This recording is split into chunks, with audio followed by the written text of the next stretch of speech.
What? এসব কি বলছো তুমি রাফিন? নোটপিক মানে তোমার মাথা ঠিক আছে তো? তুমি তো এমন ছিলে না রাফিন। তাহলে? রাফিন বলল, আরে আরে সব বিষয় এত সিরিয়াসভাবে নাও কেন? আমি তো একটু ফান করছিলাম।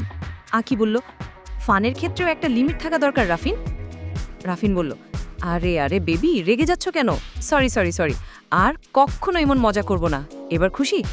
আঁকি বলল, তুমি এমনিতেও আগের থেকে অনেক ফাজিল হয়ে গেছো রাফিন। রাফিন বলল, আরে বাবা বললাম তো সরি। 1 sorry, 2 sorry, 3 sorry. এবার হলো নাকি তোমাকে ওখানে এসে সরি বলতে হবে? আঁকি বলল, না থাক, আর বলতে হবে না। আমি এখন ঘুমাবো, রাখছি। আরে আরে হ্যালো হ্যালো, ফোনটা কেটে দিয়ে অফ করে শুয়ে পড়ে আঁকি। আকাশের দিকে তাকিয়ে দেখে সে গভীর ঘুমে। সকালে ঘুমো ঘুমো চোখে বিছানা থেকে নেমে ওয়াশরুমের দিকে হাঁটা ধরল আঁকি। ফ্রেশ হয়ে বেরিয়ে আকাশকে খুঁজতে থাকে সে। হয়তো কিচেনে আছে। কিচেনের সামনে গিয়ে দেখে আকাশ সকালে নাস্তা তৈরি করছে। আঁকি দেখে একটা মুচকি হাসি দিল। দরজায় হেলান দিয়ে বললে উঠে আঁকি, বাহ, আপনার কপালে যেই থাকুক না কেন সেই কিন্তু একদিক দিয়ে বেশ হ্যাপিই থাকবে। আকাশ বলল, কি করে বুঝলে আঁকি? আঁকি বলল, বরের হাতে রান্না খাওয়া কয়েকজনের ভাগ্যেই বা জোটে। আকাশ বলল, স্বামীর হাতের রান্না খাওয়াটাকে ভাগ্য বলো না, নিজ হাতে সংসারটা গুছিয়ে সবকিছু নিজে সামলিয়ে রাখাই ভাগ্যবতী মেয়ের প্রধান বৈশিষ্ট্য। তা বুঝলাম, কিন্তু পরিস্থিতি সামলাতে সবকিছুই করতে হয়। তোমার মতো ঢ্যাঁড়স হলে কি আর চলবে? আচ্ছা, ছেলেদের সম্পর্কে আপনার ধারণাটা কেমন? মোটামুটি। রাফিনের সম্পর্কে আপনার ধারণাটা কেমন? আকাশ বলল, সেটা আমি তোমাকে কাল বলেছি, কিন্তু আর সেটা আমার থেকে তুমি ভালোই জানবে। নাস্তা সব রেডি, আমি যাচ্ছি।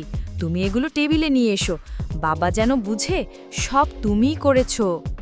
সকালের নাস্তা শেষে ছাদে যায় আঁকি। বেশ সুন্দর ছাদটা। সূর্যের মিঠি মিঠি মিষ্টির রোদে চোখে এসে পড়তেই তা হাত দিয়ে আড়াল করার চেষ্টা করছে আঁকি।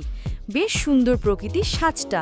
সূর্যের হলুদ মিষ্টির রোদটা যেখানেই পড়ছে সেখানে এক অদ্ভুত সৌন্দর্য প্রকাশ পাচ্ছে, সাজিয়ে তুলছে প্রকৃতিকে। কিন্তু এই প্রকৃতির সৌন্দর্যটা যদি ছোঁয়া যেত, তা হয়তো আঁকি আঁকড়ে ধরে মিশিয়ে নিত নিজের মাঝে, যেন সে নিজেও প্রকৃতির মতো সৌন্দর্যে ভরে উঠবে। বেশ ভালোই লাগছে তার এই সুন্দর মনোরম পরিবেশটা। সকালে অফিসে চলে গেল আকাশ। আসিফ চৌধুরী সোফায় বসে দৈনিক পত্রিকায় চোখ বোলাচ্ছে। এক হাতে চশমাটা ঠিক করে পত্রিকাটা উঁচু করে ধরতেই আঁকি এসে বলে উঠে, বাবা এই নাও চা। একটা হাসি দিয়ে আসিফ সাহেব বলে উঠে, ধন্যবাদ মা। বাবা কি করছেন? এই যে পত্রিকা পড়ছি। তুমি কি এখন খুব ব্যস্ত? না বাবা। তাহলে পত্রিকাটা একটু পড়ো তো মা। চোখে আগের মতো আর পরিষ্কার দেখতে পাই না। একটা সময় ছিল যখন চশমা ছাড়াই পরিষ্কার দেখতাম। সন্ধ্যায় আসিফ সাহেব ও আঁকি দুজন মিলে জমিয়েছে এক দাবা খেলার আসর। আসিফ সাহেব দাবার একজন ভালো খেলোয়াড়। আঁকিও কিন্তু কম না। বেশ জমে উঠেছে খেলাটা। আকাশ ভেতরে প্রবেশ করেই দেখে দুজন খুব মনোযোগ দিয়ে দাবা খেলায় মগ্ন। আকাশ আসিফ সাহেবের দিকে তাকিয়ে বলে, বাবা ডিস্টার্ব করো না, এখান থেকে যাও, নিজের কাছে মন দাও। আকাশ সোজা রুমে চলে গেল। বাবা কি ডাকলেও এখন আর কোনো লাভ হবে না, কারণ একটা মেয়ে পেয়ে গেছে, তাই এখন আমি নিজেই তুচ্ছ। রাতে রাফিনের ফোন আসায় খুশিতে গদগদ করে ওঠে আঁকি। হ্যাঁ রাফিন বলো, আশা করি কালকের মতো ফাজলামোটা করবে না। আরে না, শোন একটা কথা আছে। আঁকি বলল, কি? কালকে আমাদের তোমাকে ফিরে পাওয়ার খুশিতে একটা পার্টি দিচ্ছি। আঁকি বলল, কি বলো, কখন? রাফিন বলল, কালকে সন্ধ্যায়, তুমি তার আগেই রেডি হয়ে চলে এসো। আঁকি বলল, হ্যাঁ কাল সন্ধ্যার আগেই দেখবে আমি তোমার কাছে এসে হাজির। ফোনটা কেটে দিয়ে খুশিতে নেচে ওঠে আঁকি। পার্টি আবার তাকে উদ্দেশ্য করে। বাড়িতে থাকলে তো মা যেতেই দিত না, কিন্তু এখানে কোনো বাধা নেই। আকাশ বলল, কে ফোন করেছিল? রাফিন কালকে নাকি পার্টি দিচ্ছে, সন্ধ্যার আগেই যেতে বলেছে আমায়। আকাশ বলল, আমি কি যাব তোমার সাথে? হ্যাঁ যেতে পারো, কোনো সমস্যা নেই। আকাশ একটু বিড়বিড় করে বলে ওঠে, সমস্যা থাকলেও যে আমায় যেতেই হবে। পরদিন বিকেলে গাড়ি নিয়ে রওনা দিল দুজন। সন্ধ্যার আগেই দুজন গিয়ে পৌঁছে যায় সেখানে। কিছুক্ষণ পর পার্টি শুরু হয়ে গেছে। রাফিন সকলের সামনে পরিচয় করিয়ে দিল আখিকে। আকাশ সকলের ভিড়ের মাঝেই মিশে আছে। পার্টিতে আখি ও রাফিন একে অপরকে ঘেঁষাঘেঁষি দেখে সেখান থেকে বাইরে চলে গেল আকাশ।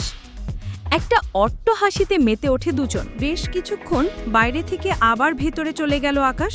দেখে রাফিন আকিকে কি বিষয় নিয়ে যেন জোর করছে। একটু সামনে গিয়ে দেখে রাফিন আকিকে ড্রিঙ্কস করানোর চেষ্টা করছে, আর আখি তা এড়িয়ে যাওয়ার চেষ্টা করছে। আকাশ দ্রুত পায়ে সেখানে হেঁটে গিয়ে আখির হাতটা ধরে রাফিনের দিকে চেয়ে বলে উঠল, কাউকে জোরপূর্বক কিছু খাওয়ানো ঠিক না। আখির হাতটা ধরে টেনে সেখান থেকে বের করে নিয়ে যায় আকাশ। আখি হা করে চেয়ে আছে আকাশের দিকে। রাফিনের এক হুঙ্কারে স্তব্ধ হয়ে যায় সবাই। গাড়ি ড্রাইভিং করছে আকাশ, পাশে আখি বসে লুচির মতো করে ফুলছে। এটা কি হলো? আকাশ বলল, কোনটা? এভাবে সকলের সামনে দিয়ে টেনে নিয়ে আসার মানেটা কি? আকাশ বলল, এনেছি, কারণ আছে। আখি বলল, কি কারণ? আর সেখানে আপনার সমস্যাটা কি? আমার যা ইচ্ছা তাই করব, আপনার কি প্রবলেম? দেখো আখি, তুমি একজনের স্ত্রী হয়ে অপর একটা ছেলের সাথে যা খুশি তা করতে পারো না। যদি এসব করা খুব বেশি প্রয়োজন হয় তাহলে আমার থেকে যখন আলাদা হয়ে যাবে তখন করো, ওকে? আখি বলল, আপনি কিন্তু লিমিট ক্রস করে ফেলেছেন। রাফিন মোটেও এমন ছেলে না। কোনো আজেবাজে কথা বলবেন না তাকে নিয়ে। আমার মাথায় কিন্তু রক্ত উঠে যাচ্ছে। আকাশ আর কিছু না বলে ড্রাইভিং করে যাচ্ছে, কারণ কথা বললে কথা বাড়বে, এটাই স্বাভাবিক। কয়েকদিন পর দেখো আখি, আমি আবার পার্টির আয়োজন করার উদ্দেশ্য এটাই।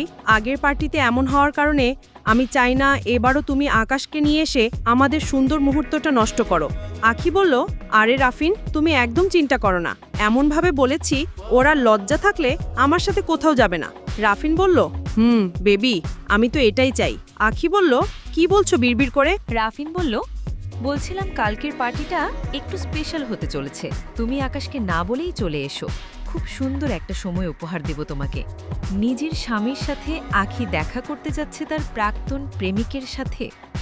আখি আকাশের স্ত্রী হলেও কিছু বলার অধিকারটাও নেই আকাশের। চুপচাপ ড্রাইভিং করছে সে, কারণ বিয়েটা যে কন্ট্যাক্টে। কাজটা নামিয়ে মাথাটা বাইরে বের করলো আখি। চলন্ত গাড়িতে বাইরের হাওয়াটা আখির মুখটা যেন ছুঁয়ে যাচ্ছে। খোলা চুলগুলো উড়ে এসে পড়ছে মুখের ওপর। আকাশ বারবার আর চোখে তাকাচ্ছে তার দিকে। ইচ্ছে করছে হাত দিয়ে চুলগুলো আলতো করে সরিয়ে দিতে আখিরও মুখ থেকে, কিন্তু সে যে চাইলেও পারবে না। সব ইচ্ছে তো আর পূরণ হওয়ার মতো নয়। হঠাৎ গাড়ি ব্রেক চাপতেই সামনের দিকে হেলে পড়ে আখি। ভাবনা সাগর থেকে উঠে আসে সে। একটু অবাক হয়ে তাকায় আকাশের দিকে। এভাবে কেউ গাড়ি থামায় নাকি? আকাশ ঠোঁটে একটা হাসি ফুটিয়ে বলে ওঠে, ওই যে রাফিন। রাফিনকে দেখেই আখির রাগী চেহারাটা হাসির জলে ভেসে ওঠে। মুখে একটা হাসি ফুটিয়ে নেমে পড়ে গাড়ি থেকে। আখিকে দেখে উঠে দাঁড়ায় রাফিন। হাত দুটো সামনের দিকে বাড়াতেই আখি দৌড়ে গিয়ে ঝাঁপতে ধরে রাফিনকে। জড়িয়ে ধরে আছে একে অপরকে। আকাশ গাড়িতেই বসা। আখি হাতের ইশারায় ডাকে তাকে। নিজের স্ত্রীকে অন্যের সাথে এভাবে সহ্য করতে না পারলেও মুখে জোরপূর্বক একটা হাসি ফুটিয়ে এগিয়ে যায় আকাশ। গোল টেবিলে তিনজন তিন চেয়ারে বসা। কাছাকাছি আকাশ একটু দূরে বসা তাদের একে অপরের ঘষাঘষি দেখে একটু বিরক্তি নিয়ে বসা থেকে দাঁড়িয়ে যায় আকাশ। এ কি, কোথায় যাচ্ছেন আপনি? আকাশের দিকে তাকিয়ে কথাটা বলল আখি। তোমরা কথা বলো, আমি তো সামনেই আছি। আচ্ছা ঠিক আছে। আকাশ সেখান থেকে চলে যাবার পর রাফিনের কাছ থেকে একটু সরে বসে আখি। কি হলো, এভাবে দূরে চলে যাচ্ছ কেন? দেখো রাফিন, আকাশ বেচারার গায়ে একটু হিট লেগেছে। ও, তার মানে আকাশকে দেখানোর জন্য এতক্ষণ এভাবে ঘষে বসেছিলে? হ্যাঁ, তুমি ঠিকই বুঝতে পেরেছ। বাই দ্য ওয়ে, তুমি আমাকে অবিশ্বাস করছো না তো? না, অবিশ্বাস করব কেন? তার সাথে দূরাত থেকেছ, সেটা কোনো ব্যাপার না। মানে? আরে আমার সোনাটা রাগ করো না, একটু মজা করলাম আর কি। ওহ রাফিন, তুমিও না। প্রায় সন্ধ্যা অবধি গাড়িতে বসে আছে আকাশ। রাফিন আর আখি। সে কখন রেস্টুরেন্টে ঢুকলো তার কোনো হিসেব নেই। রেস্টুরেন্ট থেকে বেরিয়ে এসেছে দুজন। রাফিনের হাতটা জড়িয়ে ধরে আছে আখি। গাড়িতে এসে বসলো আখি। রাফিন হালকা ঝুঁকে বলল, সাবধানে যেও। আর এই যে ভাই, গাড়ি একটু সাবধানে চালাবেন, ওকে? হ্যাঁ হ্যাঁ, খুব সাবধানে নিয়ে যাব, ঠিক আছে? আমি তো ড্রাইভার, তাই না? এটা বলেই গাড়ি স্টার্ট দিল আকাশ। গাড়ি চলছে আলো অন্ধকার মিশ্রিত একটা অন্ধকারাচ্ছন্ন পরিবেশে। রাফিন তোমাকে খুব স্পেশাল একটা সময় উপহার দিয়েছে তাই না? হ্যাঁ, রাফিনের সাথে কাটানো আমার প্রতিটা সময় স্পেশাল। রাফিনের সম্পর্কে আমি যেমনটা ভেবেছিলাম, রাফিন কিন্তু তার চাইতেও অনেক ব্যতিক্রম। যেমন ভেবেছিলাম রাফিন তোমার সাথে রাগারাগি করবে অথবা অভিমান করবে, আর আমি নিজে গিয়ে তাকে বুঝিয়ে বলবো, কিন্তু কোনো কথাবার্তা ছাড়াই সে তোমাকে মেনে নিল। ব্যাপারটা হজম হচ্ছে না। আমার হজম না হওয়ার কি আছে? আমি জানতাম রাফিন আমাকে অবিশ্বাস করবে না। সে অনেক ভালোবাসে আমায়। ওই জিনিসটা খুবই ভয়ঙ্কর। আখি বলল, মানে? আর কোনো কথা না। আর কোনো কথা না বলেই গাড়ি আপন গতিতে চালিয়ে যাচ্ছে রাফিন। দুজনের মাঝেই ফিনে নীরবতা। মনে হচ্ছে একটা স্তব্ধ গাড়ি চলছে রাস্তার মাঝে। বাড়িতে এসে ভেতরে প্রবেশ করতে আসিফ সাহেব বলে ওঠে, তোদের না সন্ধ্যের আগে বাসায় ফেরার কথা? পাশ থেকে আখি বলে ওঠে, আর বলবেন না বাবা, আমি কত করে আপনার ছেলেকে বললাম বাড়ি চলো বাড়ি চলো, বাবা একা আপনার ছেলে তো শুনলই না, তার জন্যই তো এত দেরি হলো। দেখলি আকাশ, বাবার জন্য তোর কোনো চিন্তা না থাকলেও আমার মেয়েটার কত চিন্তা আমার জন্য। হ্যাঁ, এখন আমার থেকে সে বেশি আপন হয়ে গেল তাই না? অবশ্যই। তুই কে? তোকে আমি চিনিও না। আমার মেয়েটা আমার কাছে থাকলেই হবে। আচ্ছা, তোমরা থাকো বাপ মেয়ে মিলে, আমি গেলাম। আসিফ চৌধুরীর হাসিতে হেসে ওঠে আখিও। রাতের খাবার আখি তৈরি করার কথা থাকলেও আকাশ চুপি চুপি রান্না করে দিয়ে আসলো আখিকে। কিচ্ছু করার নেই, আখি যে রান্নায় একেবারেই ঢেঁড়স। খাবার টেবিলে বসে খাবার খাচ্ছে সবাই। আসিফ চৌধুরী বলে ওঠে, ওহ, খাবারটা দারুণ তো, বৌমার হাতে জাদু আছে মানতে হবে। ওদিকে আকাশ বিড়বিড় করে বলে যাচ্ছে, জীবনে যতদিন রান্না করলাম একদিনও আমার রান্নার প্রশংসা করতে শুনিনি, আর আজ যাই হোক, খাবারের প্রশংসা তো হলো, হোক না সেটা অন্য কারো নামে। খাবার শেষে রাতের ছাদের কর্নিস ধরে দাঁড়িয়ে তারা ভরা আকাশটার দিকে তাকিয়ে আছে সে। তার ভালোবাসা নামক তারাটা যেন ওই হাজারো তারার মাঝে হারিয়ে গেছে ছোটবেলা।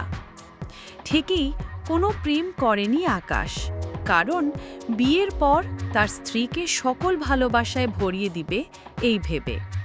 কিন্তু নিয়তি তাকে আজ এনে দাঁড় করিয়েছে এক ভিন্ন জায়গায়। পেছন থেকে আসিফ চৌধুরী কাঁধে হাত রাখতেই পেছনে ঘুরে তাকায় আকাশ। বাবা, তুমি কিছু বলবে? ভাবলাম তোর সাথে একটু ছাদে হাঁটাহাঁটি করি, তাই এলাম। তোর কোনো প্রবলেম নেই তো? আরে না বাবা, আমার আবার কিসের প্রবলেম থাকবে? ছাদে হাঁটাহাঁটি করছে বাপ ছেলে দুজন।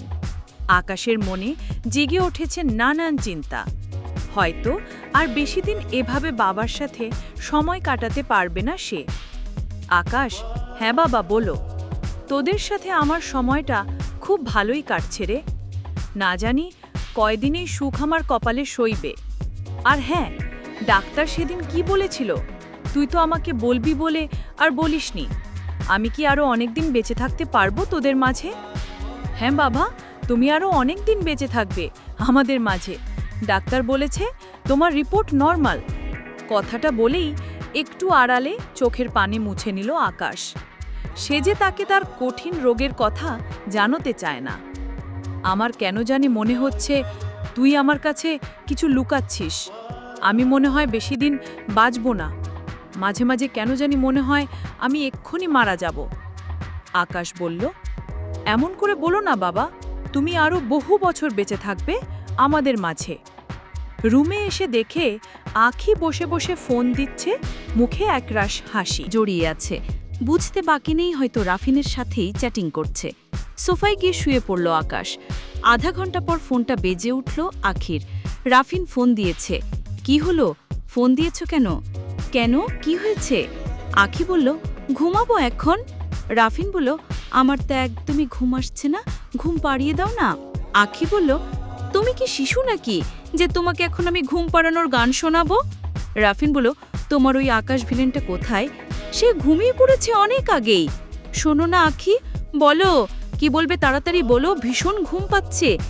এটা বলে মুখে হাত দিয়ে লম্বা একটা হাই তুলে নিল আখি।